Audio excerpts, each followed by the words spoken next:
Welcome to homework online classroom. আবারও সবাইকে homework online ক্লাসরুমে স্বাগত জানাই। এসো আমরা দেখি ক্লাস 4-এর আরও কিছুটা পড়াশোনা। আমাদের অনেক কিছু বাকি আছে। আমরা ক্লাস 4-এর ইভিএস বা পরিবেশ বিষয়টা আজকে একটুখানি দেখে নেব। আমরা একটুখানি দেখে নেব অঙ্ক বিষয়টা, এবং আমরা ইংলিশ এবং উইংস সব বিষয়গুলো আজকে শেষ করার চেষ্টা করব। তো আমরা প্রথমেই পরিবেশটা নিয়ে শুরু করব। তো আমার সঙ্গে কে কে আছে দেখে নিই। আর একটা ভালো কথা, যারা চ্যানেলে নতুন আছে চ্যানেলটা অবশ্যই সাবস্ক্রাইব করে বেল আইকন বাজিয়ে রাখো। আর যারা ভাবছো আমার সঙ্গে লাইভ ক্লাস করবে তারা এক্ষুনি অ্যাপটা ডাউনলোড করে নিয়ে তোমাদের নিজস্ব কোর্সে জুড়ে যাও। তো চলো আমার সঙ্গে কে কে আছে তাদেরকে নিয়ে আমরা ক্লাসটা শুরু করি। আমার সঙ্গে কে কে আছে দেখে নিই। আমার সঙ্গে আছে রোজ, সৃজিতা। তো সৃজিতা হাত তুলেছে। সৃজিতা দেখতে পাচ্ছ? সৃজিতা, সৃজিতা দেখতে পাচ্ছ? সৃজিতা, সৃজিতার সঙ্গে আমি একদিনও কথা বলতে পারলাম না। হ্যাঁ সুকন্যা বলো। সুকন্যা, সুকন্যা শুনতে পাচ্ছ? আচ্ছা রোজকে দেখি। রোজ শুনতে পাচ্ছ? রোজ, হ্যাঁ রোজ শুনতে পাচ্ছ? হ্যাঁ স্যার। আচ্ছা আমরা আজকে পরিবেশটা পড়বো। আমাদের কতটা কি বাকি আছে বলতে পারবে? হ্যাঁ স্যার, আমাদের স্কুলে বলেছে 65 পাতা অবধি পড়বে পরিবেশ, হ্যাঁ মানে আমার এখানে 65। হ্যাঁ আমাদের 65 পাতা অবধিই পড়বে পরীক্ষায়। চিনেও আছে না। চেনা আছে না, হ্যাঁ 65 পৃষ্ঠা অবধি পড়বে। চেনা আছে, চেনা তবু আছে না এই পাতাটা অবধি। তো আমরা এখন চলছি খুব কম পেজে, না বলো? আমরা চলছি কত পেজে? হ্যাঁ 18 পেজে। 14, 15, 16, 17, 18 পেজে। হ্যাঁ 18 পেজে। চলো আমরা একটু ঝটপট করে করব। তো দেখো সব কিছুরই একটা জায়গা লাগে, মানে ধরো যে কোনো জিনিসই একটা জায়গা দখল করে। ধরো পেন যেখানে আছে ঠিক সেই জায়গায় তুমি একটা বই রাখতে পারবে না, পেনের ওপরে রাখতে হবে, নাহলে বইয়ের ওপর পেনটা রাখতে হবে। তাহলে পেনটা একটা জায়গা দখল করছে না, পেনটা একটা জায়গায় থাকছে। বলো তেমনি একটা ইটকে যদি আমরা রোদে রেখে দিই তো ইটটাও একটা জায়গা দখল করবে না? হ্যাঁ ঘাসের উপর রাখলে সেই জায়গাটা দখল করে নিয়ে ঘাসটা সেখানকার মরে যাবে। তো পড়ো একটু দেখি, তুমি রিডিং পড়ো। অরুণ, আফতাব, রাজেশ, সিধু আর রুকসানা সকলেরই ইচ্ছা ক্লাসে প্রথম বেঞ্চে বসবে, তাই নিয়ে সমস্যা শুরু। যদিও বা বসার জায়গা হলো, বই খাতা ব্যাগ রাখার জায়গা হচ্ছে না। এমন সব তোমাদের এরকম হয়? হ্যাঁ তুমি ফার্স্ট বেঞ্চে বসো? হ্যাঁ 2বার বসেছিলাম মাত্র? আর কোন বেঞ্চে বসো তুমি রোজ? সেকেন্ড বেঞ্চ, থার্ড বেঞ্চ, তারপর কোনো দিন ফার্স্ট বেঞ্চ। কেন ফার্স্ট বেঞ্চে বসো না? স্যার জায়গা হয় না। ও সবাই আগে চলে যায়? হ্যাঁ তারপর কোনো দিন আমি যেদিন আগে যাই সেদিন আমি বসে পড়ি। ঠিক আছে চলো তাহলে এবার দিদি বলছে তোমাদের অসুবিধা কি শুনি। তোমাদের অসুবিধাটা কি শুনি? অরুণ বলল, দিদি আমাদের বই খাতা রাখতে পাচ্ছি না। রুকসানা বলল, তুমি পেছনের বেঞ্চিতে চলে যাও, কাল এখানে বসবে। দিদিমণির দিকে তাকিয়ে অরুণ পরের বেঞ্চিতে গিয়ে বসলো। ক্লাস শান্ত হলে দিদিমণি বললেন, তোমরা জায়গার কথা বলছিলে না? আচ্ছা, তোমাদের একজনের স্কুল ব্যাগের যা যা জিনিস আছে বার করো, এই টেবিলেতে পাশাপাশি সব রাখো। তারপরে দিদিমণি বললেন, টেবিলের ওপর বা আমাদের চারপাশে যা যা জিনিস আমরা দেখতে পাচ্ছি সেগুলোকে আমরা বস্তু বলি।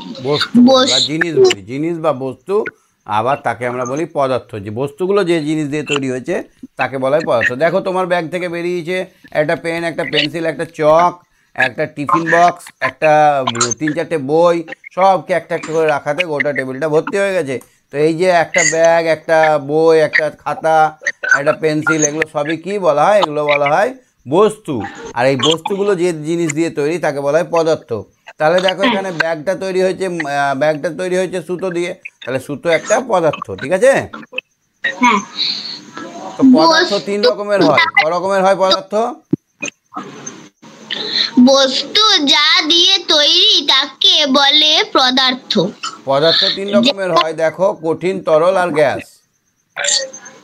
পদার্থ তিন রকমের হয়, দেখো সব জিনিসগুলো হাতে ছুতে পারছ, গলে গলে যাচ্ছে না, এগুলো সব কঠিন পদার্থ। কিন্তু তোমার যদি একটা জলের বোতলে জল থাকতো সেটা হতো তরল পদার্থ। আবার যদি আমরা গ্যাস বেলুন একটা থাকতো এখানে, তাহলে গ্যাস বেলুনে গ্যাসটা হচ্ছে গ্যাসীয় পদার্থ। বুঝতে পারলে? পদার্থ ক রকমের হয়? তিন রকমের হয়,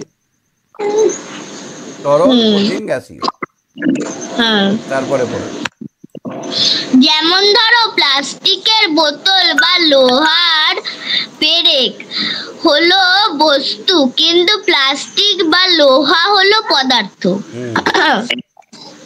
বোতলটা হলো বস্তু, কিন্তু প্লাস্টিক যা দিয়ে তৈরি সেটা হচ্ছে পদার্থ। তোমার চেনা কয়েকটি বস্তুর নাম লেখো ও ছবি আঁকো যেগুলো কোন পদার্থ দিয়ে তৈরি বলে মনে হয়। নিজেদের মধ্যে আলোচনা করো, প্রয়োজনে শিক্ষক শিক্ষার্থীদের সাহায্য নাও। বস্তুর নাম 1 নম্বর বই লিখলাম, বইটা ছবি আঁকতে বলেছে, বইটা ছবি আঁকলাম।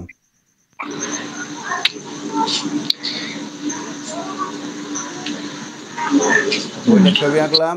এবার বইটা কি দিয়ে তৈরি? কাগজ। কাগজটা হলো পদার্থ। রবার। এবার হচ্ছে রাবার।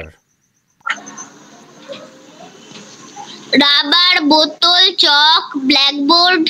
অনেক কিছু আছে, সবগুলো একটা করে ছবি আঁকতে হবে আর লিখতে হবে। এবার রাবার হলে এটা কি দিয়ে তৈরি? গাছের ছাল। গাছের রস, গঁদ, গঁদ,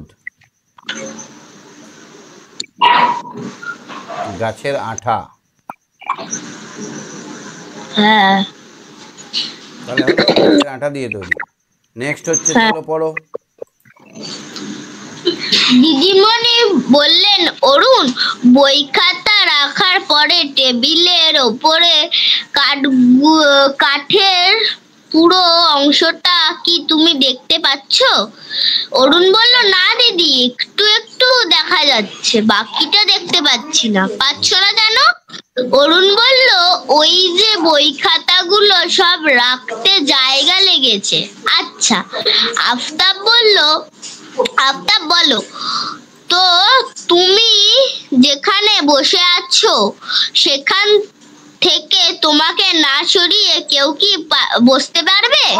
আফতাব বলল, না না দিদি, বসবে কি করে? বসতে তো জায়গাই চাই।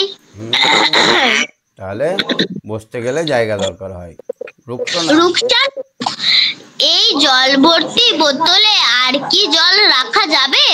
রুকসানা বলল, কি করে ধরবে দিদি, ওতে তো আর জায়গাই নেই। সিধু বলল, সিধু, তুমি কখনো ফু দিয়ে বেলুন ফুলিয়েছো?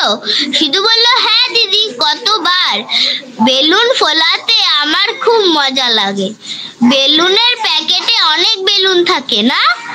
আচ্ছা, বেলুনের প্যাকেটে কটা ফোলানো বেলুন রাখা যাবে বলো তো? সিধু বলল, একটাও না, ছোট প্যাকেটে অত বড় বেলুন ধরে নাকি? তাহলে আমরা একটা জিনিস বুঝতে পারলাম, বই খাতা রাখতে জায়গা লাগে, জল রাখতে জায়গা লাগে, এমনকি ফোলানো বেলুনও রাখতে কিছুটা জায়গা নেয়।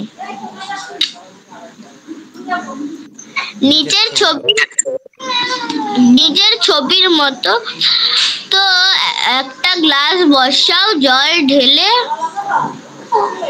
পুরো ভর্তি করো, জল ভর্তি গ্লাস। হ্যাঁ, এবার যদি আঙুলটা দেওয়া হয় তাহলে কি হবে? জলটা নিচেও গড়িয়ে পড়বে। কেন গড়িয়ে পড়লো? কারণ আঙুলটা রাখার জায়গা নেই, আর গ্লাসের কোনায় কোনায় সব জলে ভর্তি। পুরো জল ভর্তি ছিল, এবার আঙুলটা যতটা জায়গা চাইছে ততটা জলকে হতে যেতে হলো। যেমন কিনা প্রথমে আমরা দেখেছিলাম ক্লাসে 4 জন বসে গেছে, এবার তারপরে একজন বসছিল, বই খাতা রাখার জায়গা পাচ্ছিল না বলে একজনকে হেঁটে যেতে হলো, হলো না পাশের বেঞ্চে। হ্যাঁ ঠিক সেই রকম জল ভায়া যখন এই গ্লাসে দেখছে যে একটা আঙুল ডুবতে আসছে, তখন ও বললো তুই বস, আমি চলে যাই বাইরে, বলে কিছুটা জল চলে এলো। কতটা জল এলো জানো? আঙুলের আয়তনের সমান জল এলো। আঙুলের আয়তনের সমান জল এলো। যতটা আঙুলে জায়গা লাগবে ততটা জল বেরিয়ে চলে এলো। এইভাবে অনেক জিনিস মাপা হয় জানো। কি জিনিস মাপা হয় বলো তো? ধরো একটা সোনার গয়না আছে, একটা চেন আছে, তো চেনটা কতটা জায়গা নেবে সেটা কি করে মাপবো? একটা একটা সুন্দর একটা একটা একটা গ্লাসের মধ্যে ভর্তি ভর্তি জল নিলাম, কানা ভর্তি জল, কানা পর্যন্ত, হ্যাঁ, আর একটা ওই জলটার একটা কিসে রাখলাম, একটা বড় পাত্রে রাখলাম। এবার ওর মধ্যে চেনটা যখন দিয়ে দিলাম তখন জল পড়বে না পড়বে না? পড়বে। ওই জলটা যতটা হলো সেই জলটা একটা মাপনি চোঙে মেপে নিলাম। কিসে মাপলাম? মাপনি চোঙ, মানে চোঙের সাহায্যে আয়তন মেপে নিলাম। তাহলে আমরা বলতে পারি যে এটা সোনার আয়তন এতটা, এত পরিমাণ সোনা, বলতে পারবো না? হ্যাঁ বলা যাবে। তাহলে আমরা না ভেঙেও সোনাটা না গলিয়েও বলতে পারবো এতটা আয়তন আছে। এবার আমরা জানি 1 গ্রাম সোনার আয়তন কত, তাহলে 100 গ্রাম সোনার আয়তন কত, তাহলে আমার এখানে আয়তনটা যদি 5 ml হয়, তাহলে এবার সোনাটার গ্রামটা পাবো না, কত ভরি হ্যাঁ হিসেব করলে পেয়ে যাবো। তাহলে আমরা দেখলাম যে একজন না সরলে আর একজন ঢুকতে পারে না। তাহলে কি করলে? আঙুলটা ডোবালাম, তাহলে কি করব? আঙুলটা জলে ডোবালাম, আঙুলটা জলে ডোবালাম, ডোবালাম। কি দেখলে? জল কি? পড়ে গেল। হুম। কেন এমন হলো? আঙুলের ফুল সমান ডোবাল। জায়গা, আঙুলের আঙ্গুলের আঙ্গুলের সমান পরিমাণ জলে আঙুল জল পড়ে ডোবানোর গেল। সঙ্গে সঙ্গে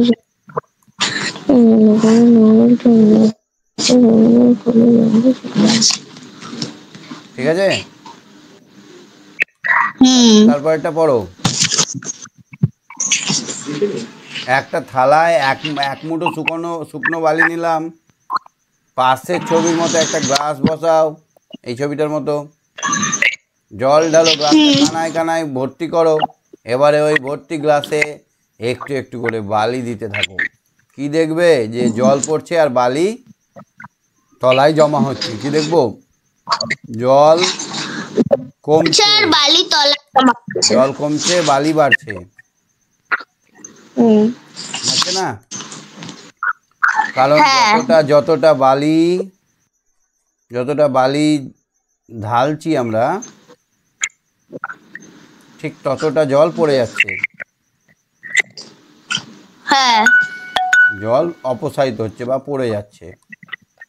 কেননা আমরা জানি যে বালি যখন জলের মধ্যে দিচ্ছি তখন জলকে বলছে তুমি বাইরে যাও, আমি ঢুকি, আমি বসি এখন এই বেঞ্চে। বুঝতে পারছো তো? হ্যাঁ হ্যাঁ। তারপরে দেখো তো, তাহলে বালির একটা দানা খুব ছোট হলেও সকলে মিলে একটা বেশ খানিকটা জায়গা নেয়। তাহলে একটা দানা এইটুকু ছোট্ট দানা, কিন্তু অনেকগুলো দানা মিলে একটা অনেক বড় আকার ধারণ করে। নিচের কবিতার অংশটুকু পড়ো এবং কি মনে হয় বলো। ক্ষুদ্র ক্ষুদ্র বালুকণা বিন্দু বিন্দু জল গড়িয়ে তোলে মহাদেশ সাগর অতল। এই যে আমাদের বাড়িটা, আমাদের ঘরটা, আমাদের এটা তো ছোট্ট ছোট্ট একটা ইট বা ছোট ছোট বালি দিয়েই তৈরি হয়, বলো হয় না? তাহলে ছোট জিনিস বলে আমরা ভাবছি যে কিছুই হবে না এই ছোট জিনিসে, না, এই ছোট ছোট ছোট ছোট ছোট বালি জমা হয়েই কিন্তু আমাদের মহাদেশটা গঠিত হয়। আমরা যদি রোজ 1 পয়সা করে বা 1 টাকা করে জমাতে পারি, তাহলে দেখা যাবে যে 10 বছর পর অনেক মোটা অঙ্কের টাকা হয়ে গেছে। তাহলে ছোট ছোট ছোট ছোট কাজকে আমরা ধরো একটা একটা করে রোজ যদি বানান মুখস্থ করি বা একটা একটা করে যদি অঙ্ক শিখি, তাহলে আমাদের সারা জীবনে দেখা যাবে 1 বস্তা অঙ্ক আমাদের মাথার মধ্যে ঢুকে গেছে, তাই না বলো? বিন্দু বিন্দু দিয়ে সিন্ধু তৈরি হয়, বিন্দু বিন্দু দিয়ে সিন্ধু নদী তৈরি হয়ে যায়। 1 ফোঁটা 1 ফোঁটা করে চুইয়ে চুইয়েই কিন্তু জল হয়। আমাদের ওয়াটার ফিল্টার যেটা আছে স্কুলে বা বাড়িতে, ওইখানে দেখবো যে টপিয়ে টপিয়ে 1 ফোঁটা করে জল পড়ছে, অনেক সময় লাগছে, কিন্তু ঠিক এক সময় গ্লাসটা ভর্তি হয়ে যায়, হয় না? হ্যাঁ। তাহলে ছোট বলে কিন্তু কাউকে অবজ্ঞা করতে হবে না। কেউ কেউ কঠিন, কেউ তরল, কেউ বা গ্যাস। আমি আগেই বললাম যে পদার্থ তিনটি অবস্থায় থাকতে পারে। বাড়িতে গ্যাস সিলিন্ডারের মধ্যে গ্যাস থাকে, তাই না বলো? হ্যাঁ। হ্যাঁ। পরের দিন দিদিমণি এসে প্রশ্ন করলেন, আফতাব কাল মাঠের ধারে লোকটি কি বিক্রি করছিল বলো তো?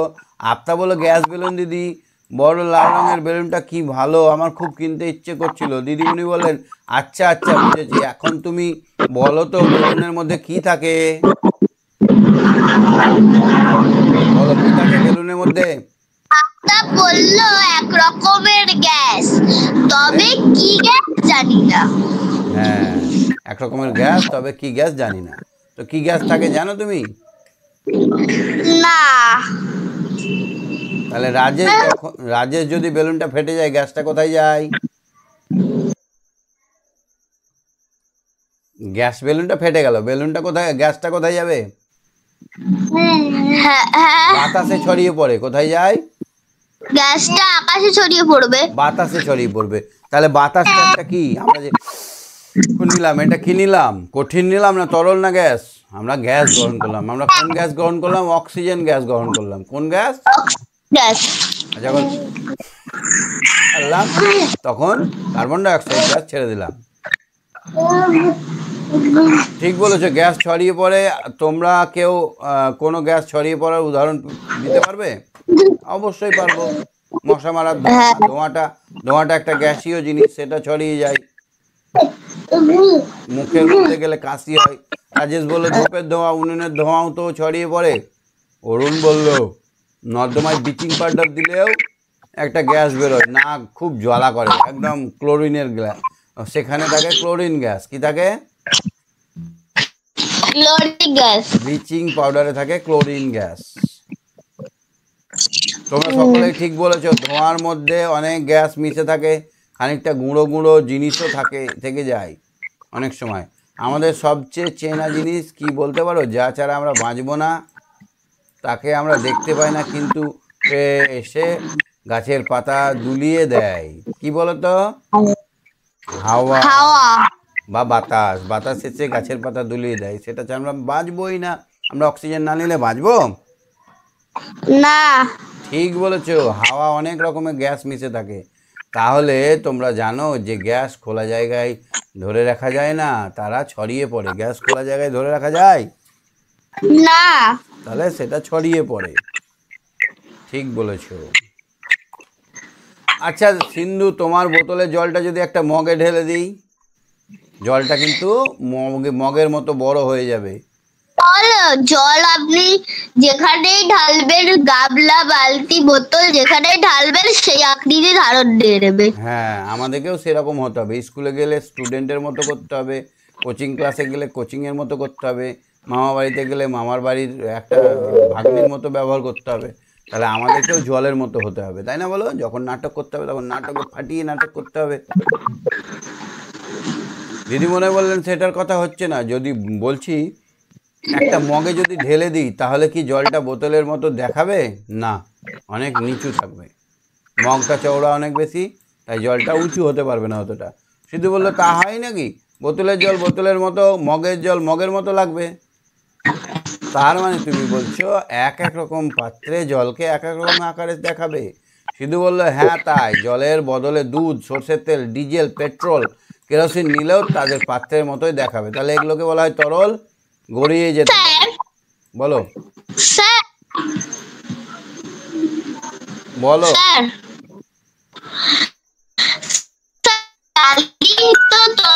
তরল না, বালি তো কঠিন। কি? বালি। বালি কঠিন? কিন্তু বালিকে তো যেখানেই রাখি সেই আকৃতি ধারণ করে।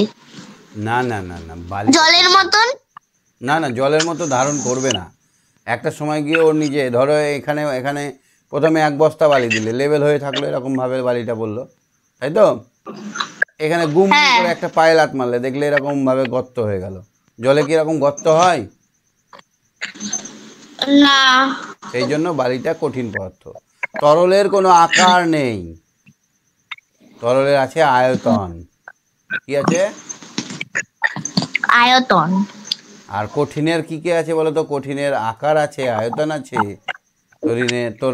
কঠিনের আকারও আছে, আয়তনও আছে। আকার আছে, আয়তন আছে, ঠিক আছে। আর গ্যাসের কিছুই হ্যাঁ। নাই। হুম। গ্যাসকে দিলেই ফুস হাওয়া হয়ে যাবে। গ্যাসকে যে জায়গায় হ্যাঁ। ধরে রাখবো তার মতো আকার ধারণ করবে। যদি গ্যাসকে ছোট জায়গায় খুব ছোট জায়গায় চিপে দিই, তাহলে সেটা জল হয়ে যায়, তরল হয়ে যায়। যেমন আমাদের রান্নার সিলিন্ডারে গ্যাস ভরা থাকে, কিন্তু অনেক কম জায়গায় বেশি পরিমাণে গ্যাস ভরা থাকে বলে ওটা চিপে গিয়ে তরল হয়ে যায়। বাজাবে দেখবে তল তল তল তল করে বাজবে, বাজে না? হ্যাঁ হ্যাঁ হ্যাঁ। তাহলে যদি আমরা গ্যাসকে চাপ দেই তাহলে সেটা তরল হয়ে যায়। খুব দরকারি কথা, গড়িয়ে যেতে পারে। রাজেশ বললো ইট রেখে দিলে যেমন দেখতে ছিল তেমনি থাকে, জলের মতো গড়িয়ে ছড়িয়ে পড়ে না।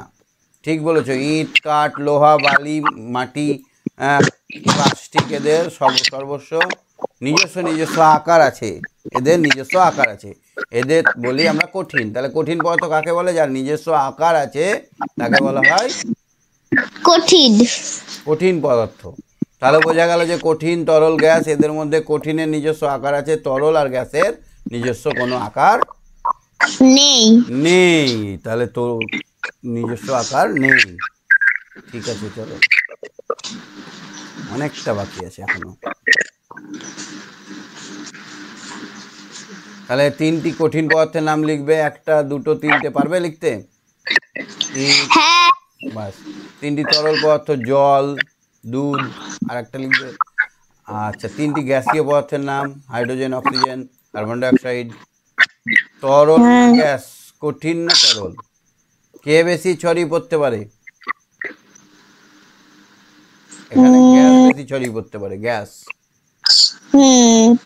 গ্যাস চুঁ করে ছড়িয়ে যাবে, ফাটা মাত্র এত তাড়াতাড়ি ছড়াবে যে দেখা যায় না। কঠিন না তরল? তরল তরল তরল। তরল কঠিনের থেকে বেশি ছড়ায়। তাহলে যদি ছড়ানো দিয়ে আমরা একটা ছড়িয়ে যাওয়া দিয়ে আমরা একটা যদি চার্ট বানাই, এরকম হবে। সব থেকে বেশি ছড়াবে গ্যাস। গ্যাস খোঁচা মারবে তরলকে, তরল। তারপরে সব থেকে কম ছড়াবে কঠিন। ছড়িয়ে যাওয়ার হিসাবে এটা হচ্ছে গ্র্যাপ। সব থেকে কম ছড়াবে কে? কঠিন। ছড়ানোর দিক থেকে সবার কাছে ঘোচা খাবে তরল, ওই কঠিন।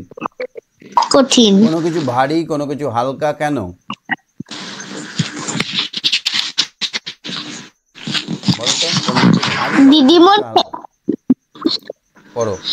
দিদিমণি এসে বললেন, আফতাব, তুমি স্কুলের বই ভর্তি ব্যাগ, পেন্সিল বক্স আর জলের বোতলের মধ্যে সবচেয়ে হালকা আর সবচেয়ে ভারী জিনিস খুঁজে বার করো তো।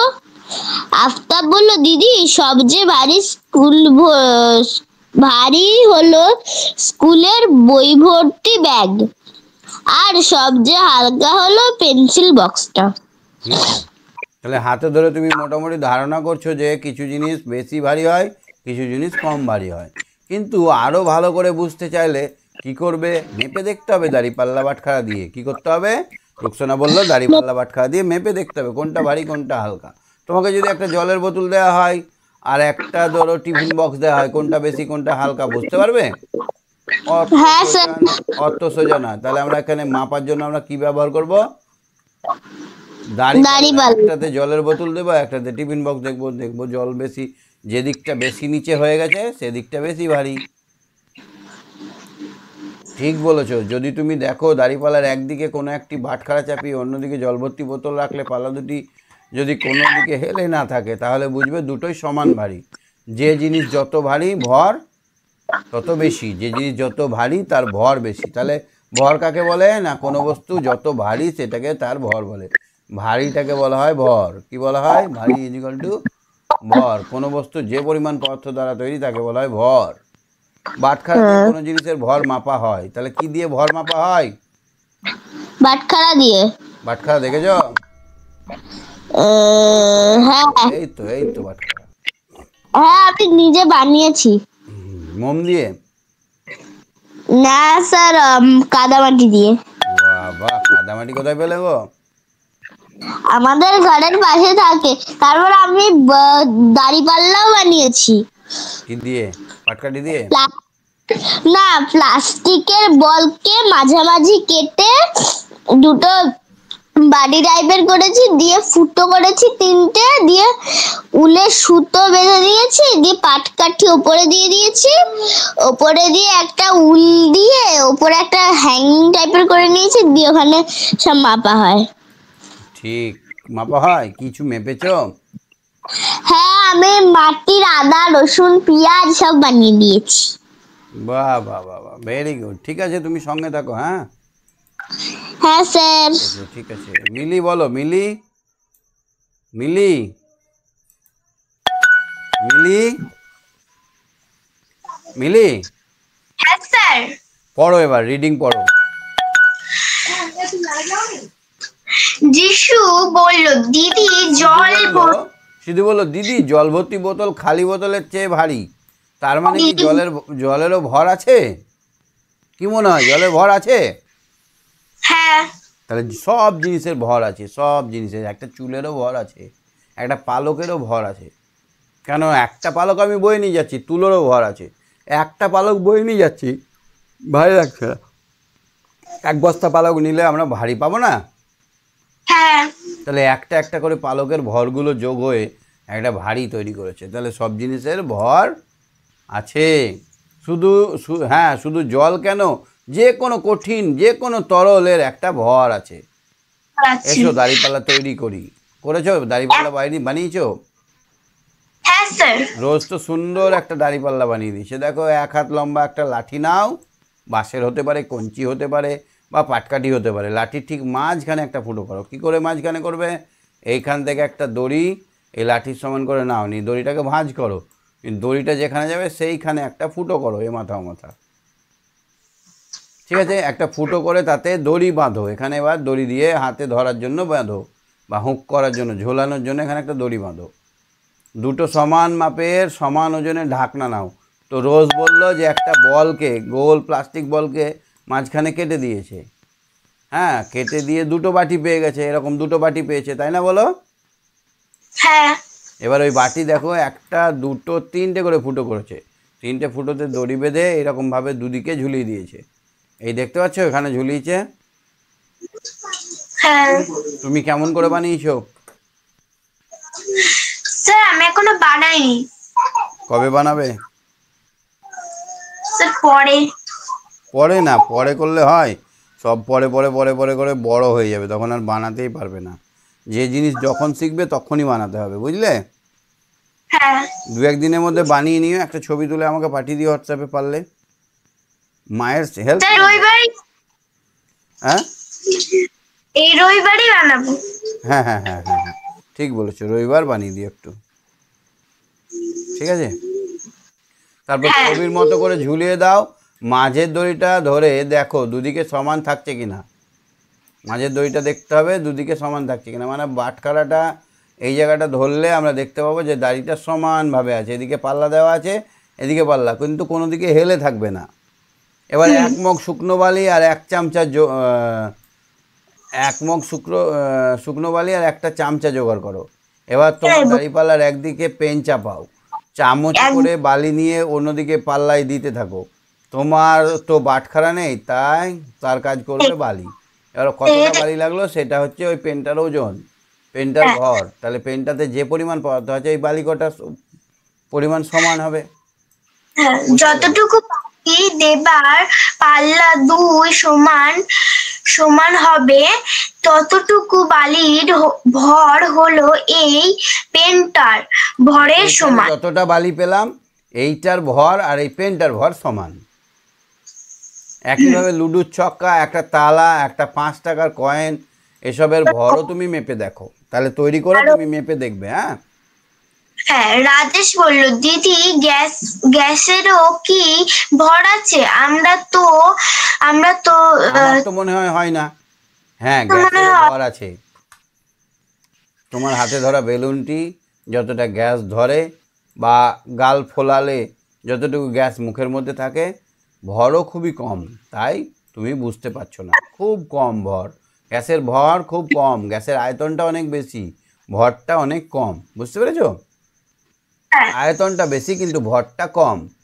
না তুমি কিন্তু না। গ্যাসের উনুনে রান্না হতে দেখেছো? গ্যাস সিলিন্ডার থেকে পাইপে করে উনুনে গ্যাস গ্যাস যায়, আগুন জ্বালালে পরে রান্না হতে থাকলে সিলিন্ডার ক্রমশ হালকা হয়ে যায় না? হ্যাঁ, তাহলে যখন গ্যাস ছিল তখন কি হয়েছিল? ভারী ছিল। ভারী ছিল। গ্যাসটা যখন চলে গেল তখন হালকা হয়ে গেল। তাহলে গ্যাসের সিলিন্ডারটা ভারী ছিল কেন? ওর মধ্যে ছিল বলে। ওর মধ্যে গ্যাস ছিল। তাহলে গ্যাসের ওজন আছে না নাই, ভর আছে না নাই? আছে। গ্যাসের ভর আছে। তাহলে ফাঁকা সিলিন্ডার যখন হচ্ছে তখন দেখছি আমরা একাই চাপতে পারছি, আর যখন ভারী সিলিন্ডার হচ্ছে তখন আমরা উড়িয়ে বাবারে আমরা পারি না, মনে হচ্ছে না? এই বাপরে করে উঠছি। তাহলে এই যখন ফাঁকা থাকছে তখন তার মধ্যে কোনো গ্যাস নেই, তার মানে গ্যাসের ভরও নেই, তার মধ্যে ওজনও নেই বা ভরও নেই। বাড়িতে যিনি গ্যাস সিলিন্ডার দেন ওটা আনতে কষ্ট হয়, কিন্তু নিয়ে যাওয়ার সময় অতটা কষ্ট হয় না। সিলিন্ডারটা মনে হচ্ছে ফাঁকা, সিলিন্ডার নিয়ে যায়। তার মানে কি?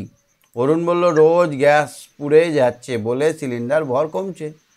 হ্যাঁ, তাহলে বোঝা গেল যে গ্যাসেরও ভর আছে। তাহলে বুঝতে পারলে গ্যাসের ভর আছে। হ্যাঁ। তাহলে একটা সিলিন্ডারে 16 কেজি গ্যাস থাকে। 16 কেজি গ্যাস যখন শেষ হয়ে যায় তখন ওই সিলিন্ডারটা অনেক হালকা হয়ে যায়। এই থেকে আমরা বুঝলাম যে গ্যাসটা ভর্তি করলে গ্যাসে ওজন বা ভর থাকে। আচ্ছা, একটা ছোট বালির দানা, বালির দানা আরও তার কিছু ভর আছে? ইয়েস, তারও অনেক ভর আছে, কারণ একটা বালির দানার ভর আমরা মাপতে পারি না, এত ছোট যন্ত্র হয়তো আমাদের কাছে নেই, কিন্তু আছে, বিজ্ঞানের কাছে আছে। এবার ওই ভর যদি একটা একটা একটা একটা করে, তুমি যদি 1 গ্রাম বালির দানাকে একটা করে গুণো, দেখা যাবে 1 লাখ বালির দানা হয়েছে। 1 গ্রাম বালির দানাতে 1 লাখটা বালি আছে, তাহলে 1 লাখটা ওজন যুক্ত হয়ে 1 গ্রাম হয়েছে। হ্যাঁ। তাহলে 1 গ্রামকে যদি 1 লাখ দিয়ে ভাগ করি তাহলে একটা বালির দানার ওজন পেলাম না? হ্যাঁ। তাহলে একটা বালির দানারও ওজন আছে, নিশ্চয় আছে, না হলে 1 বস্তা বালি অত ভারী হয় কেন?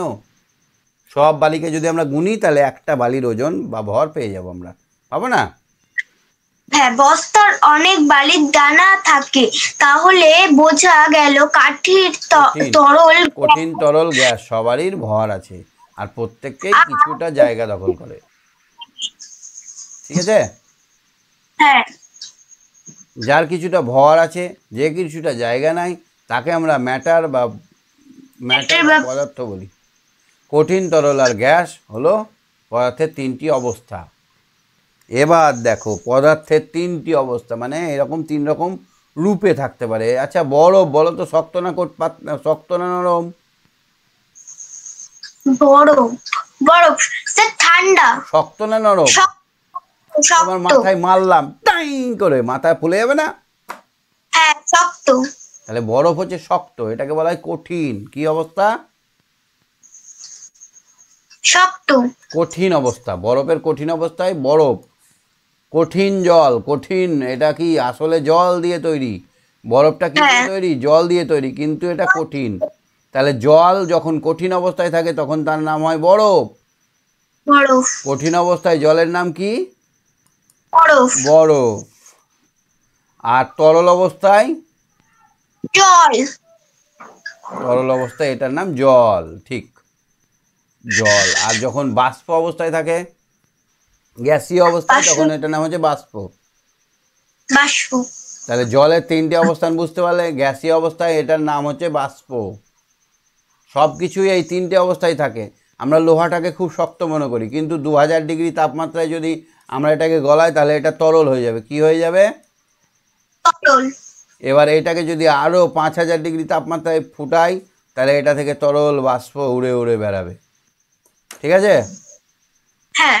তাহলে আমরা কি বুঝলাম? যে পদার্থ 3টি অবস্থায় থাকে, একটা হচ্ছে তরল, কঠিন, তরল আর গ্যাসীয়। তাহলে কঠিনকে তাপ দিলে কি পাওয়া যায়? তরল পাওয়া যায়। তরলকে তাপ দিলে কি পাওয়া যায়? গ্যাসীয় পাওয়া যায়।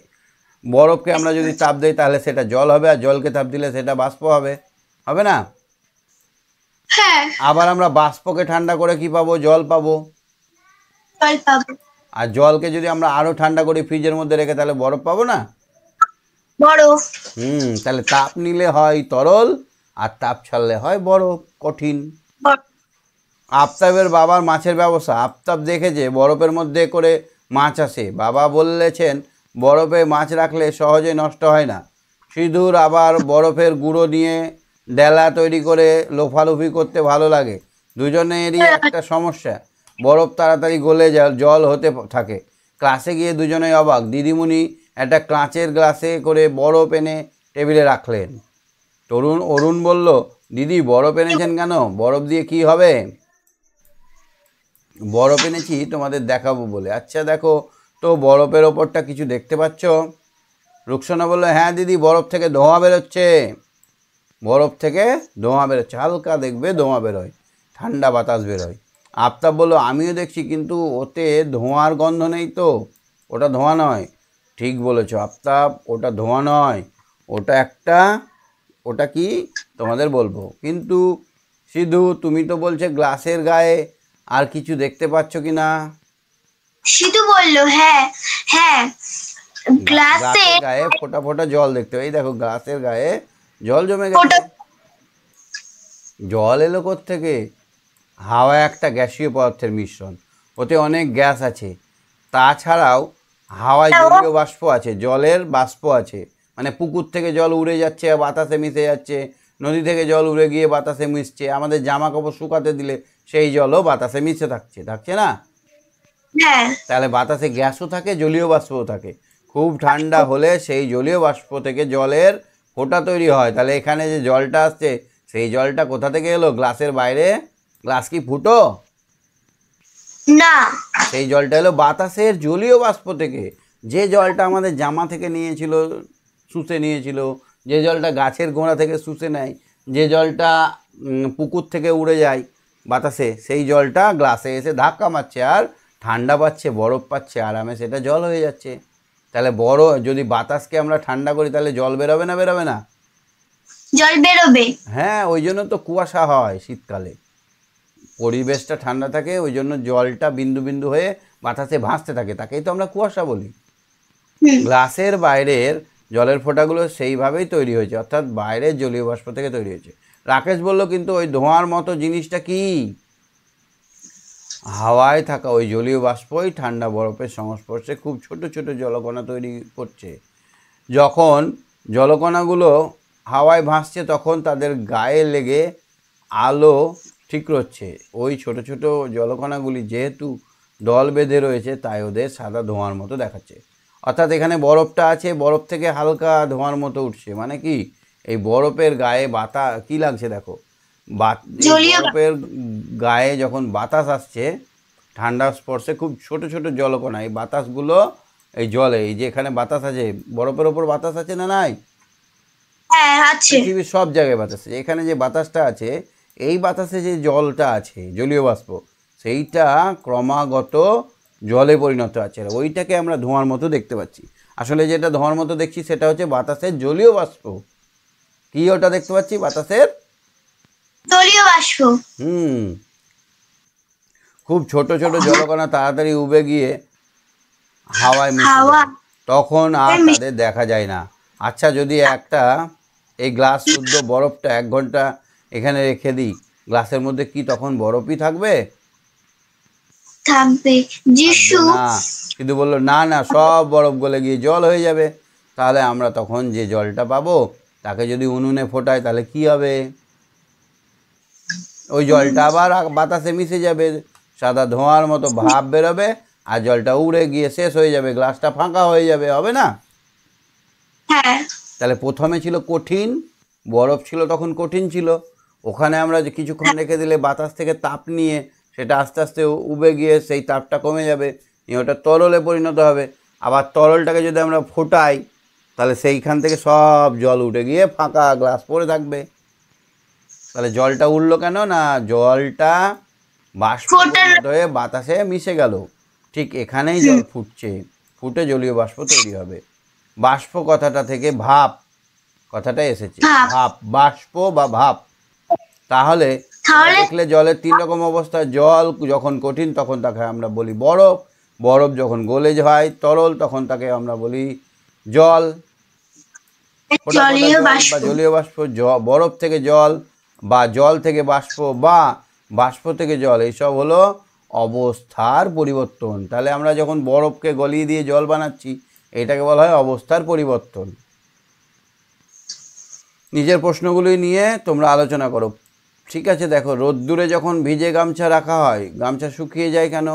রোদ পড়ে আর গামছার মধ্যে থাকা জলটা বাষ্পে পরিণত হয়, নিয়ে বাতাসে মিশে যায়। বুঝতে পারলে হ্যাঁ। কি? হ্যাঁ স্যার। গামছায় রোদ পড়ছে, ওর মধ্যে যে জলটা আছে স্যাঁতসেঁতে ভাবটা আছে ওইটা থেকে জলটা উড়ে যাচ্ছে বাতাসে, গরম হচ্ছে আর উড়ে গিয়ে ভাপ হচ্ছে, ভাপ হয়ে বাতাসে মিশে যাচ্ছে। তখন জলটা কোথায় যায়? বাতাসে জলীয় বাষ্প হিসেবে ভেসে বেড়ায়। শীতকালে ঘাসে যে শিশির জমে তা আসে কোথা থেকে? সেটাও আসে কিন্তু বাতাসের জলীয় বাষ্প থেকে। সেটা কোথা থেকে আসে? বাতাসের জলীয় বাষ্প থেকে। জল ছাড়া আর কি কি জিনিস ঠান্ডা করলে জমে যেতে পারে? সমস্ত জিনিসই জমে যেতে পারে। দুধকে যদি আমরা ঠান্ডা করি তাহলে কি হবে? দুধের বরফ তৈরি হবে, হবে না? হ্যাঁ। তাহলে যে কোনো জিনিসকে ঠান্ডা করলে সেটা জমে যায়। শীতকালে নারকেল তেলের শিশিতে তেল জমে কঠিন হয়ে গেছে, কি করে শিশির মধ্যে কিছু না ঢুকিয়ে তুমি তেল বার করবে? মাথায় মাখবে।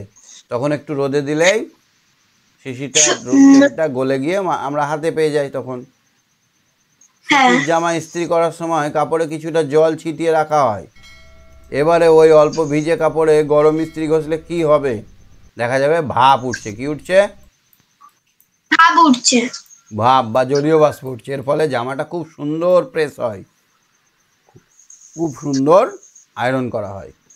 তাহলে প্রকৃতিতে জলের অবস্থার পরিবর্তন। সূর্যের তাপে সমুদ্র, নদী, পুকুর থেকে জল বাষ্প হয়ে বাতাসে জলীয় বাষ্প মিশে যায়, মাটি থেকে উঁচুতে ওঠে এবং ঠান্ডা হতে হতে একসময় ছোট ছোট জলের ফোঁটা সৃষ্টি করে। এই জলের ফোঁটা দিয়েই মেঘ তৈরি হয়। কখনো কখনো সেই জল আরও ঠান্ডা হয়ে গিয়ে বরফের টুকরোই তৈরি হয় কালবৈশাখী ঝড়ের সময়। ওই জন্য এই বরফের টুকরোগুলো যখন এসে আমরা বলি শিল পড়ছে। কি বুঝলে? এই সমুদ্র, নদী, পুকুর, আমাদের জামা কাপড়, খাবার, থালা বাসন সব থেকে জলটা কি হয়? সূর্যের তাপে বাষ্প হয়ে যায়। কি হয়? বাতাসে মিশে যায়, আকাশে ভেসে যায়। এবারে অনেকগুলো বাষ্প যখন মিলেমিশে যায় তখন সেটা হয়ে যায় মেঘ। কি হয়ে যায়? মেঘ। একটু ঠান্ডা হয় তখন সেটা হয়ে যায় মেঘ। এই মেঘগুলো যখন অনেকগুলো মেঘ একসঙ্গে খুব কাছাকাছি আসে, আলো ঠান্ডা হয়, তখন আর ভেসে থাকতে পারে না, তখন টপ টপ টপ টপ করে কি পড়ে? বৃষ্টি পড়ে। কি হয়?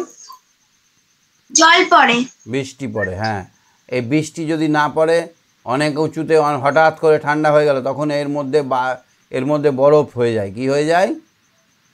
বরফ হয়ে যায়। এই জল মেঘগুলোর মধ্যে যে জলটা আছে সেটা যদি বৃষ্টি আকারে না ঝরে পড়ে, বাতাসের কারণে যদি আরও উপরে উঠে যায়, তাহলে সেখানে গিয়ে জমে গিয়ে বরফ হয়। এবার ওখান থেকে যখন টপ মাথায় পড়ে, মাথা ফুলে যায়, সেটাকে আমরা বলি শিল পড়া। শিল মানে পাথর। শিল মানে অনেকে এগুলোকে বলে পাথর পড়ছে। পাথর নয়, তবুও কঠিন তো বটেই। এই শিলা থেকেই কথাটা এসেছে। আমরা বলি শিল পড়ছে। শিল পড়া মানে পাথর পড়া। ঠিক আছে? অনেক শক্ত তো, তাই আমরা বলি শিল পড়া। তাহলে কেন জল শক্ত হয়ে যায়? না উপরে ওঠে, ঠান্ডা হয়ে গেলেই শক্ত হয়ে যায়। ঠিক আছে মিলি, সঙ্গে থাকো। হ্যাঁ হ্যাঁ স্যার। হ্যাঁ, সুকন্যা বলো। সুকন্যা, সুকন্যা, সুকন্যা। ওহ, সুকন্যারও কদিন থেকে কথা শুনতে পাচ্ছি না।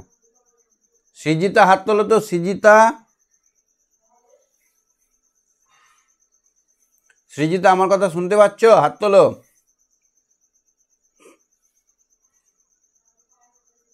আচ্ছা, ঈশান বলো। ঈশান, ঈশান। হ্যাঁ স্যার। আচ্ছা, কত কি মিশে আছে আমরা একটু পড়বো। পড়ো, রিডিং পড়ো একটু।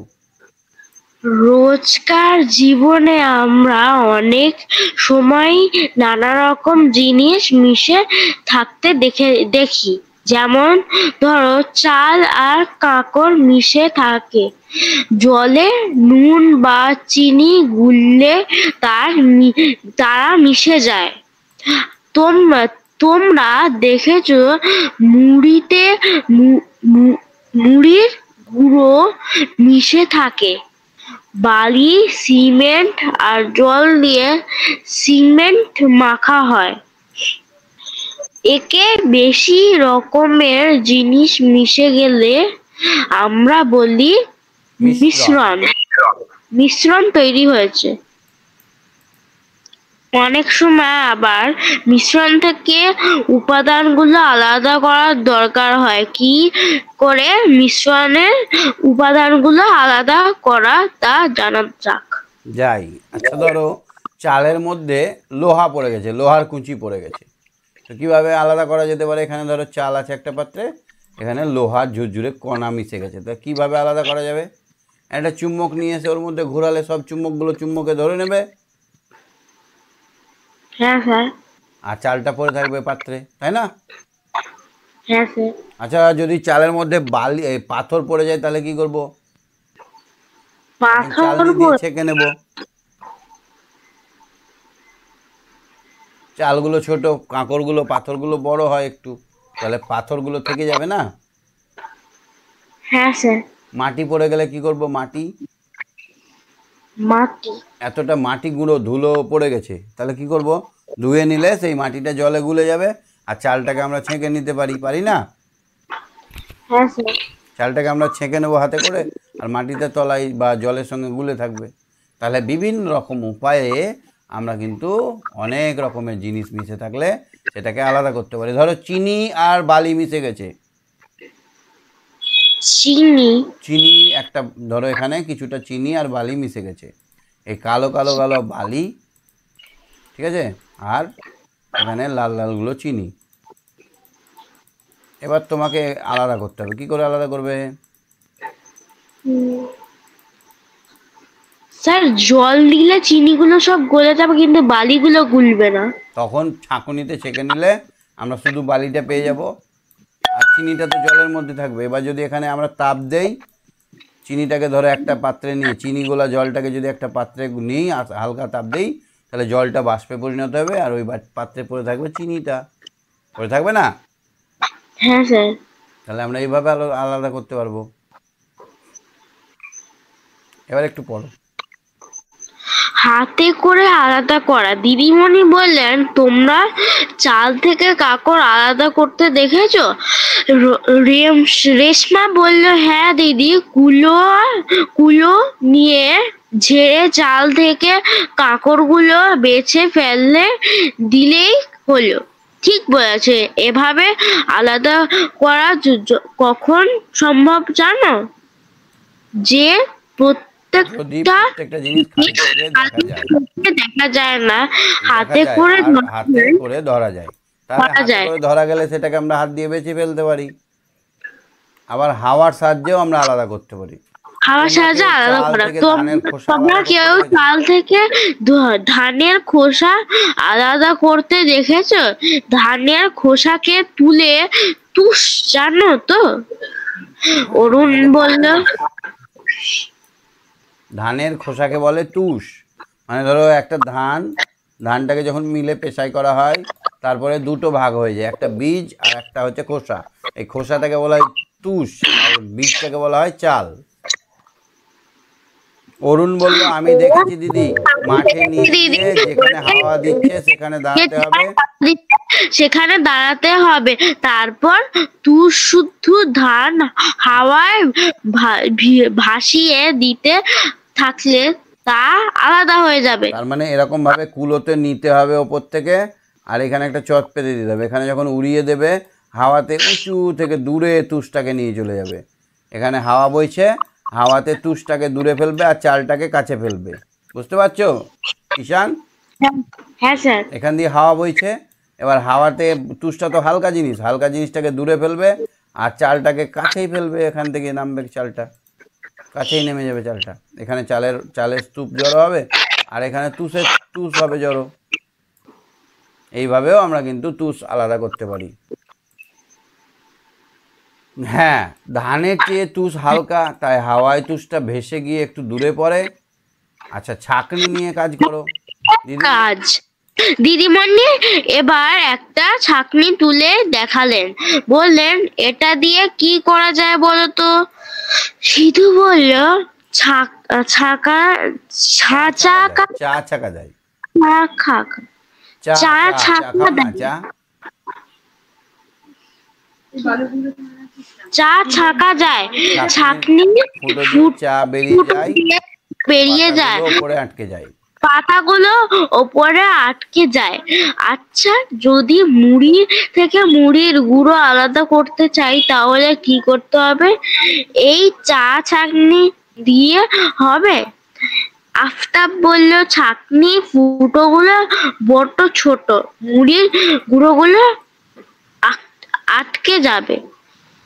রুকসানা বলল, একটা চালুনি চালুনি আনলেই হলো, হয়ে যাবে। হয়ে যাবে। চালুনিতে রেখে ঢাললেই গুঁড়োগুলো চালনির ফুটো দিয়ে নেমে যাবে, ফুটোগুলো বড় থাকবে একটু। চালুনির ফুটো দিয়ে বেরিয়ে যাবে।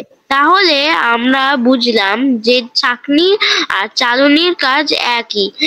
দুটো দুটো ক্ষেত্রেই একই নীতিতে আলাদা করার কাজটা করা হচ্ছে।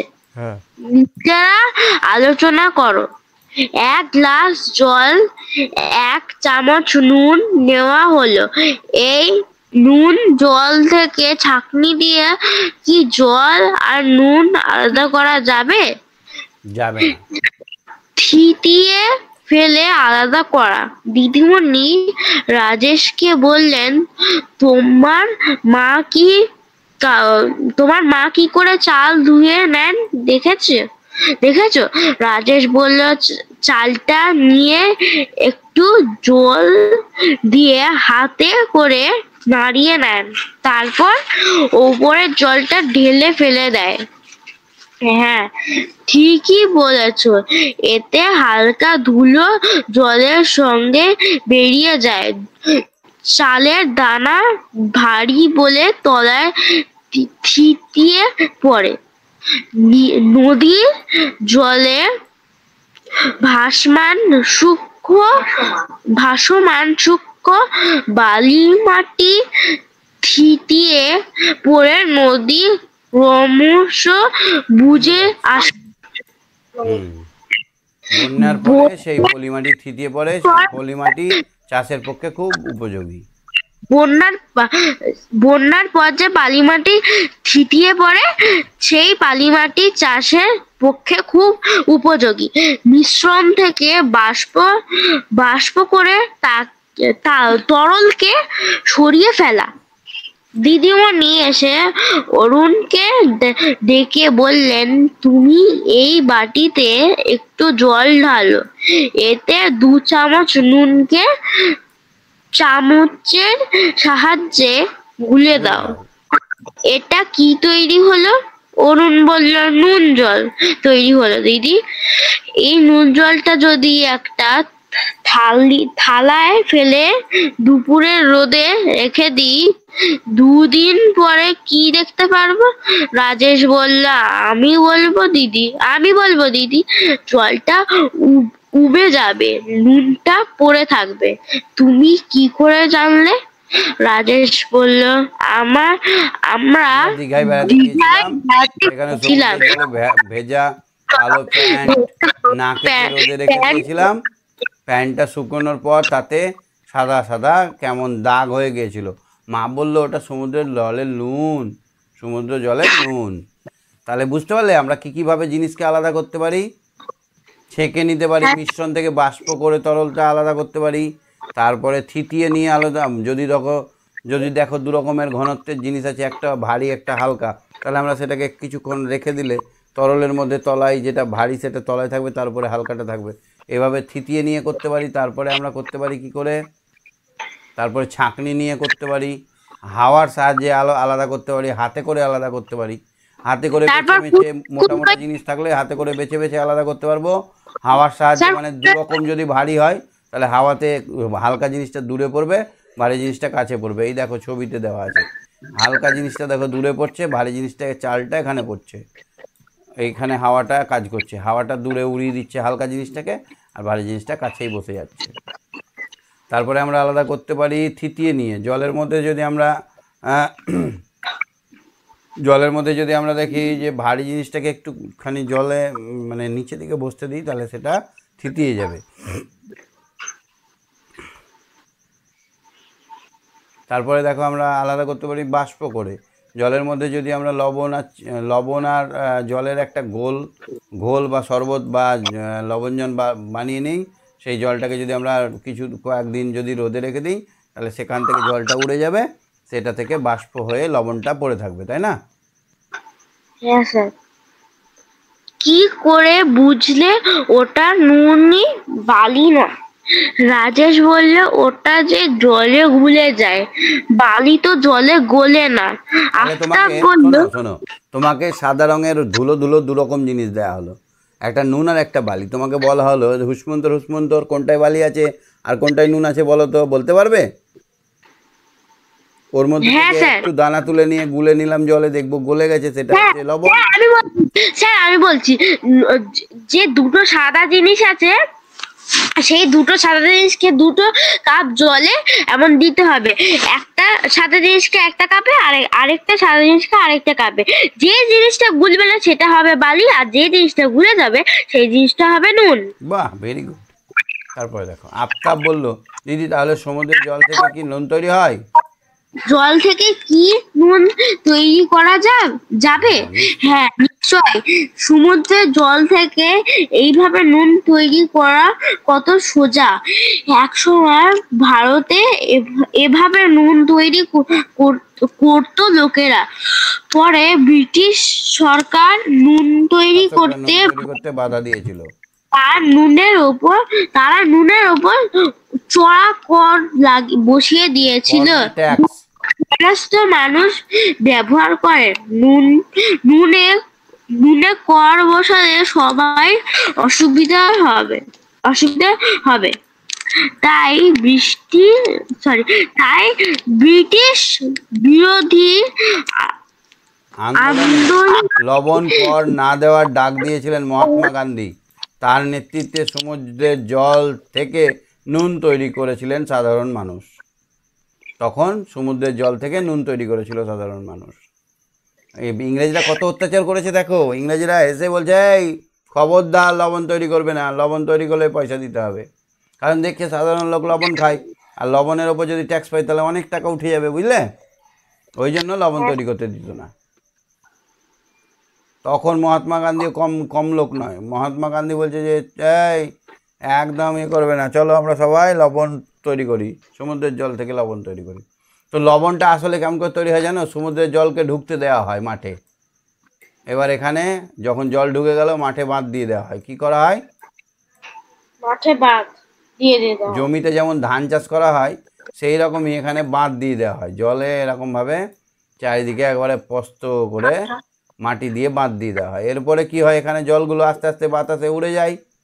জলগুলো উড়ে যাবে না? হ্যাঁ স্যার। এখানে জলগুলো বাতাসে উড়ে যায়। এর ওপর হালকা কোনো জায়গায় 1 ইঞ্চি, কোনো জায়গায় 2 ইঞ্চি লবণের স্তর পড়ে যায়। লবণের কি পড়ে যায়? একটা পুরু চাদরের মতো পড়ে যায়। এইটাকে কোদাল দিয়ে চেঁচে নেওয়া হয়। কোদাল নিয়ে চেঁচে জড়ো করা হয়।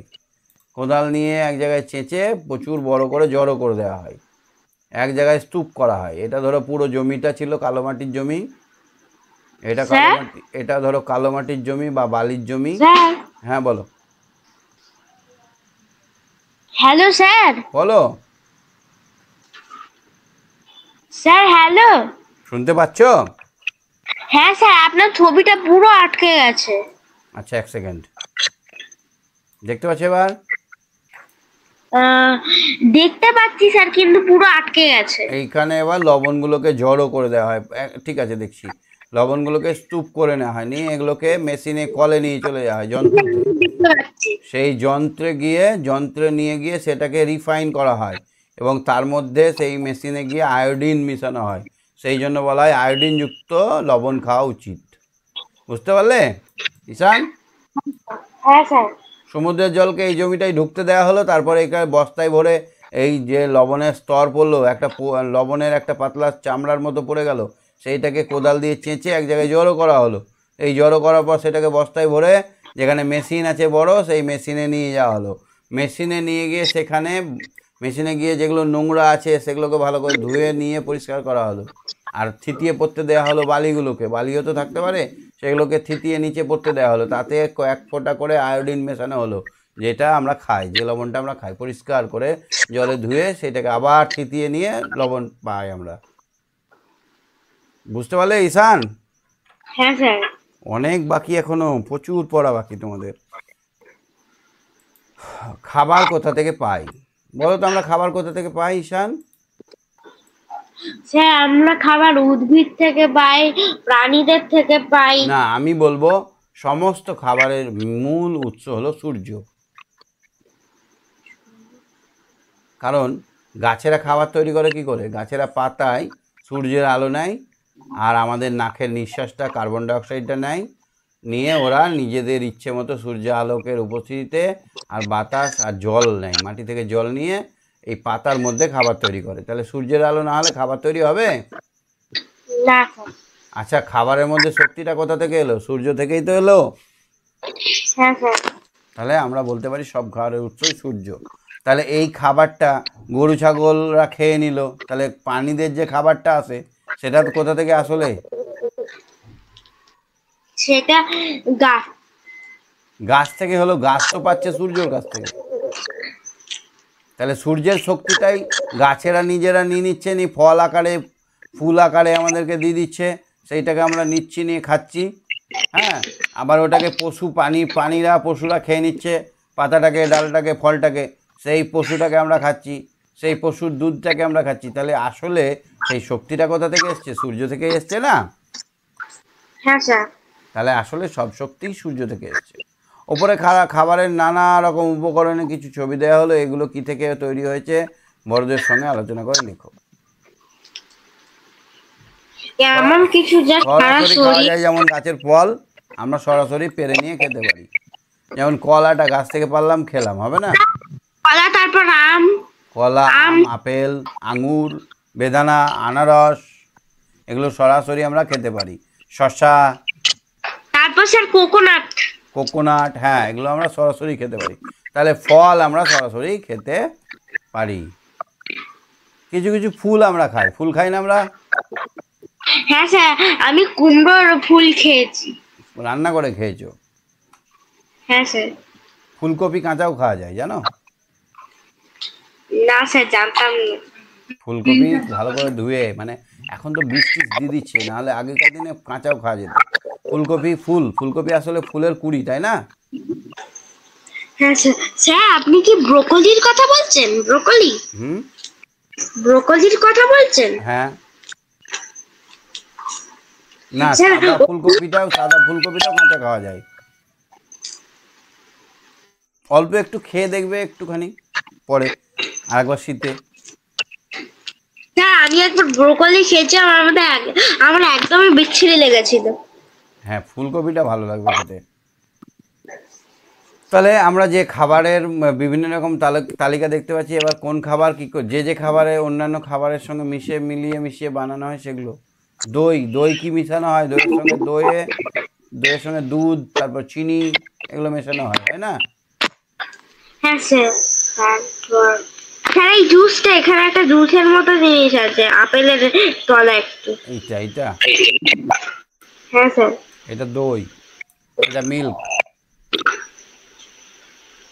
এগুলো মাছ। তাহলে এদের মধ্যে কিছু কিছু প্রাণীজ থাকে, কিছু কিছু উদ্ভিজ্জ থাকে। ওপরে ছবিগুলোর সাহায্যে তোমাদের প্রতিদিনের একটা খাদ্য তালিকা তৈরি করে। সকালে কি খাও?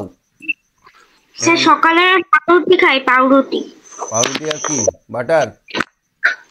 পাউরুটি, বাটার, জ্যাম, ডিম, কখনো কখনো চিপস একটু। আচ্ছা আচ্ছা। আর দুধ সব থেকে উপকারী দুধ। আমি কি খাই জানো? কি স্যার? চা আর মুড়ি। চা মুড়ি, বিস্কুট দিয়েও চা খাই অনেক সময় চা মুড়ি খাই। সকালবেলায় একটুখানি মুড়ি আর এক কাপ চা। তোমরা তো ছোট আছো, তোমাদেরকে অনেক পুষ্টি খাবার খেতে হবে, আর আমি তো এমনিতেই মোটা সোটা, অত বেশি খেলে আরো ভুঁড়ি ফুলে যাবে। দুপুরে কি খাও? ভাত, ডাল, তরকারি, মাছ? ভাত, স্যার কখনো কখনো লুচি পরোটা। বিকেলে কি খাও? স্যার বিকেলে পরোটা, লুচি, ম্যাগি, চাউমিন, পাস্তা, চা। Egg roll. স্যার আমি বিকেলে কখনো কখনো চা খাই। ওরে বাবারে, চা খাওয়া খাবে ঠিকঠাক, একবার খেলে কিছু হবে না। রাতে কি খাও? রাতে রাতে স্যার ভাত খাই, মাংস খাই, ডিম খাই, তারপর ডাল। ওরে বাবা, রাতে অনেক খাবার, কিন্তু ভুল করো তুমি, এটা ভুল করো। তোমার আসল খাবারের নিয়মটা কি জানো? বলবো আমি। হ্যাঁ স্যার। আসল খাবারের নিয়মটা হচ্ছে সকালে অনেক পরিমাণে খাবার খাও। সকালবেলায় ভালো খাবার খাও, ফ্রেশ ফলমূল খেতে পারো, দুধ বা অন্যান্য খাবার ভালো, মানে ব্রেকফাস্টটা যেন অনেক হেলদি হয়, অনেকটা পরিমাণে খাও। দুপুরে খাও মাঝারি সাইজের, পেট ভরে নয়, 50-50 বা 80% খাবার খাও। 100% খাবার খাবে সকালে, দুপুরে 80%, বিকেলে 20%, আর রাতে একদম অল্প খাবার খেতে হয়। রাতে একদমই বেশি খাবার খাওয়া উচিত নয়, 20-30% খাবার খাওয়া উচিত। মানে আমাদের যদি খিদেটা এত বড় খিদে লেগে থাকে তো এইটুকু খাবার খেতে হয়। কেন বলো তো? রাত্রেবেলা আমরা খেয়ে তো ঘুমিয়ে যাই, হজম করবে কে? আর সবটাই আমাদের ফ্যাট হয়ে যায়। তুমি কি মোটা না পাতলা দেখতে? স্যার দুটোই। মাঝারি? হ্যাঁ স্যার। তাহলে এইটাই আমরা ভুল করি, রাতে খাবারটা তাড়াতাড়ি খেতে হয়, আর কি করতে হয় জানো? রাতের বেলায় কম পরিমাণে খেতে হয়, আর হেভি খাবার খেতে হয় না। রাতে হেভি খাবার খেলে শরীরে ক্ষতি হয়ে যেতে পারে। আচ্ছা, এখানে দেখো তো তারপরে কি বলেছে, ছবিতে দেওয়া উপকরণগুলো থেকে কি তৈরি খাবার ছাড়াও তোমার এলাকায় আর অন্য কোন কোন ধরনের খাবার খেতে পাওয়া যায়? তোমার তো বলেই দিলে তোমাদের শহর অঞ্চল কলকাতা, সেখানে অনেক রকমের ভ্যারাইটিস ভেজাল খাবার পাওয়া যায়, অনেক রকমের ফুচকা পাওয়া যায় 10-12 রকমের, তারপরে ধরো এই চিকেন ললিপপ স্টিক পাওয়া যায়, তারপরে তোমার চপ পাওয়া যায়, তারপরে অনেক কিছু, এগ চিকেন চাও পাওয়া যায় না? হ্যাঁ স্যার। অনেক মানে কি বলবো, অনেক ভেজাল 5-6 রকম জিনিস মিক্স করে তৈরি। তন্দুরি রুটি, তারপরে ধরো তারপরে তড়কা রুটি পাওয়া যায়, তাই না বলো? হ্যাঁ স্যার। তাহলে এতগুলো খাবার, এত হেভি খাবার কিন্তু আমাদের শরীরের পক্ষে উপকারী নয়। এবার যে খাবারটার নাম লিখবে সেটা কি কি দিয়ে তৈরি সেটা লিখতে হবে। এখানে ধরো আমি লিখলাম খাবারের নাম। আমার এলাকায় যেমন পাওয়া যায়, এখানে পাওয়া যায় কি বলবো, ফুচকা স্যার। হ্যাঁ ফুচকা পাওয়া যায়।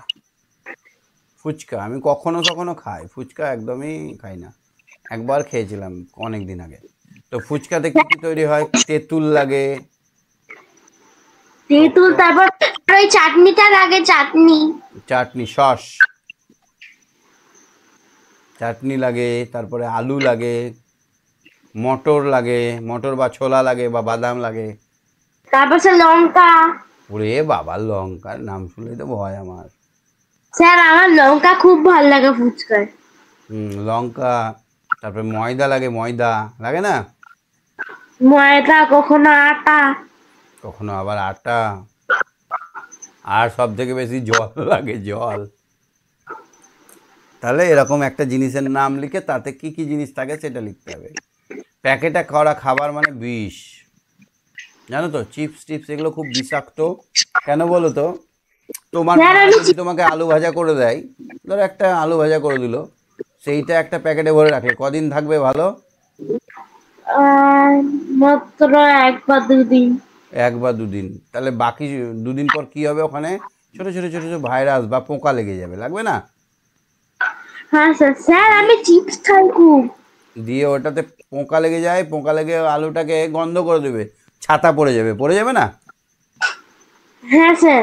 কিন্তু প্যাকেটে আলুর চিপসটাই কেন ছাতা পড়ে না?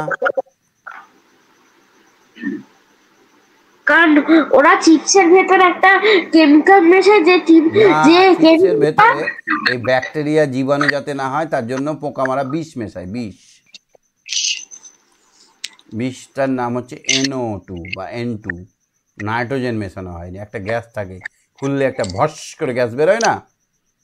হ্যাঁ স্যার, একটা হাওয়া বেরোয়। গ্যাসটার জন্য এটা পচতে দেয় না। এবার ওই যে কেমিক্যালটা থাকে ওটা আমাদের, এটা ধরো পেট, এই পেটে একটু 1 প্যাকেট খেলাম একটু জমলো, 2 প্যাকেটে একটু বিন্দু বিন্দু দিয়ে আমাদের কি হচ্ছে, পেটের তলাটা ভর্তি হচ্ছে না।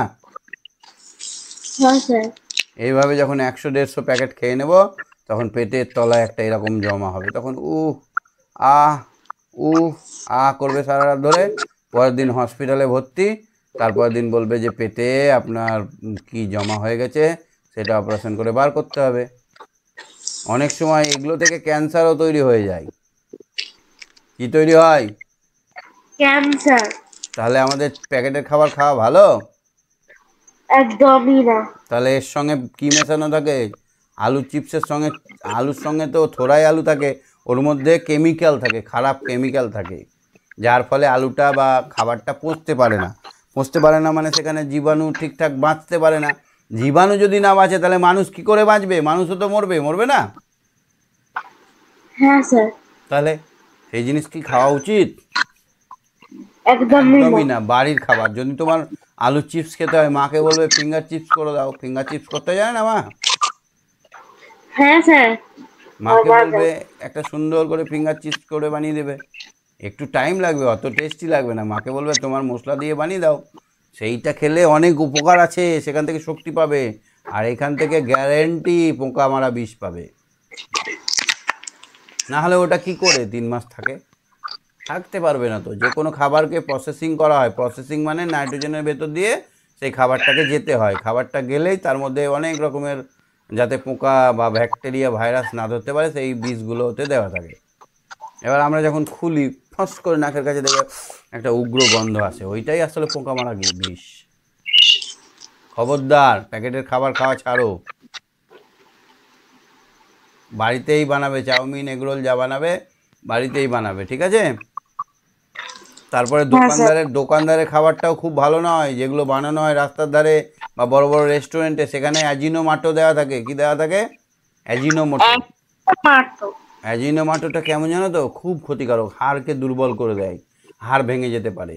যখন আমাদের মানে পড়ে যাবো টুক করে হাড় ভেঙে যাবে যদি ওই সব খাবারগুলো খাই।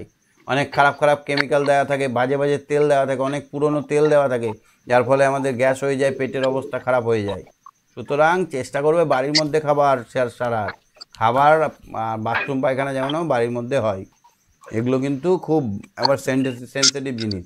বেশি দিন যারা বাঁচে, যারা দেখবে সুস্থ সবল, যাদের দেখবে শরীরটা ফিট আছে, তারা দেখবে বাড়ির খাবার একদম বা বাইরের খাবার একদম খায় না।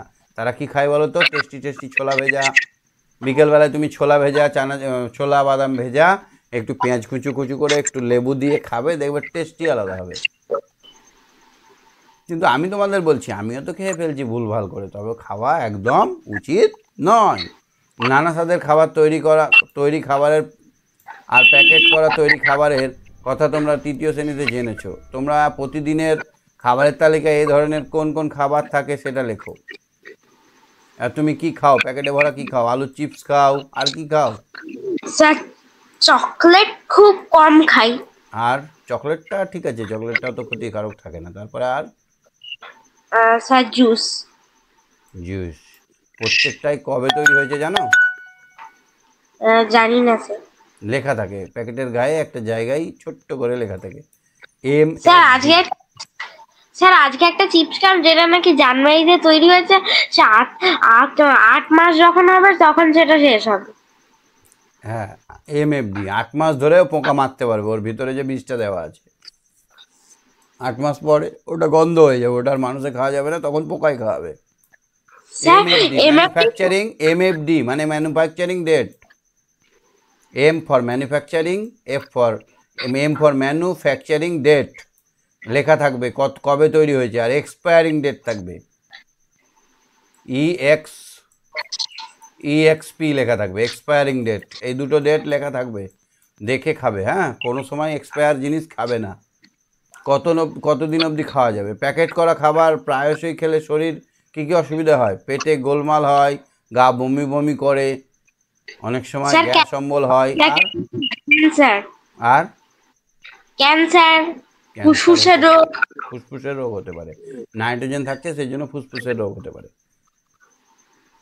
বাপরে, তোমাদের এখনো কতটা বাকি আছে? অনেক বাকি আছে তোমাদের। এখনো তোমাদের কত পৃষ্ঠা অবধি হবে? 65? হ্যাঁ স্যার 65। স্যার আপনার এখানে 75 লেখা।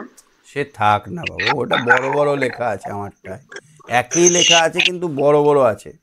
তো আজকে তাহলে এখান থেকেই করি, এই পর্যন্ত করলাম, পরের দিন আবার আগে এগিয়ে যাবো। হ্যাঁ হ্যাঁ স্যার। ঠিক আছে, আজকে আমরা করলাম কত নম্বর পেজ অবধি? আচ্ছা, পেটে খাবারের নাম, উপকরণের নাম হচ্ছে, তারপরে হচ্ছে এখানে অবধি। তোমার জানা এখানে কি এটা? পেটের গোলমাল, মানে আগের পেজ 27 পেজ অবধি হলো। দাঁড়ান স্যার দেখছি। এটা না, পেটের গোলমাল। তোমার জানা খাবারের কবে হয়েছে? আচ্ছা এটা হয়ে গেছে। আচ্ছা হ্যাঁ, পেটের গোলমাল এখান থেকে হয়েছে 75 নম্বর পৃষ্ঠা অবধি, মানে তোমাদের 28 নম্বর পৃষ্ঠা অবধি হলো, তাই তো? হ্যাঁ হ্যাঁ 28 নম্বর পৃষ্ঠা অবধি হলো, বাকিটা পরের দিন আবার হবে, এখনও 2 দিন সময় লাগবে। আচ্ছা তোমাদের ইংরেজিটা কতটা হয়েছে ঈশান? স্যার আমাদের স্কুলে না আমার এখানে ফার্স্ট পর্ব কমপ্লিট। First term complete. আচ্ছা স্যার আমাদের স্কুলে ফার্স্ট টার্ম কমপ্লিট। আচ্ছা, পাতাবাহার পাতাবাহারটাও হয়ে গেছে, পাতাবাহারও কমপ্লিট হয়ে গেছে, তাই না বলো? হ্যাঁ স্যার। ইংরেজি বাংলাটা হয়েছে, অঙ্কটা কতদূর হয়েছে? স্যার আমাদের অঙ্কটা আমাদের হয়ে গেছে, আমাদের স্কুলের অঙ্ক হয়ে গেছিল। আচ্ছা আমাদের হয়েছে 85 পৃষ্ঠা, 6টা পৃষ্ঠা বাকি আছে। নেক্সট দিন প্রথমে অঙ্ক করব, তারপরে আমরা আবার পরিবেশটা পড়বো। হ্যাঁ, পরিবেশে অনেক কিছু জ্ঞান আছে, এই জ্ঞানগুলো আমাদের খুব দরকার, বাঁচতে গেলে দরকার, বলো? হ্যাঁ স্যার। আচ্ছা ইভিএসটা, উইংসটাও আমাদের খুব পিছিয়ে আছে, উইংসটা আমাদের 2 দিন লাগবে, এই উইংসটা 2 দিন ধরবো, করে দেবো। এই সপ্তাহের মধ্যে তোমাদের ক্লাস হচ্ছে ধরো 1 দিন 2 দিন 2-3, তার মানে এখানে আমার ইভিএসটা শেষ করতে হবে, আর ম্যাথটা, উইংসটা বাকি থাকবে, উইংসটা পরের সপ্তাহে করে দেবো, ঠিক আছে? হ্যাঁ স্যার। ঠিক আছে, সঙ্গে থাকো। হ্যাঁ সুকন্যা, শুনতে পাচ্ছ আমার কথা? সুকন্যা, সৃজিতা তো রাগ করেছে মনে হয়, সৃজিতা কথাই বলে না। সুকন্যা কথা বলো। যা, হ্যাঁ স্যার। কি ব্যাপার, তোমাকে 2বার ডাকলাম, তুমি কথা বলছো না, কি ব্যাপার? তোমার নেটওয়ার্কটা খুব স্যার নেট ছিল না। হ্যাঁ নেটটা খুব স্লো। ঠিক আছে, তুমি হ্যাঁ। থেকে থাকবে, কথা বলবে, তবে তো ক্লাসটা করতে ভালো লাগবে। আমাদের আর 3-4 দিন ক্লাস হবে, তারপরে কোশ্চেন আমরা আলোচনা করতে শুরু করব। তার মধ্যে সামনের দিন ক্লাসে আমরা কোশ্চেন সেট আলোচনা করব। হ্যাঁ, অনেক কাজ তোমাদের। ঠিক আছে, আজকে শেষ করছি। Good night, bye bye. Good night sir, bye bye. Okay, সবাইকে গুড নাইট, বাই বাই।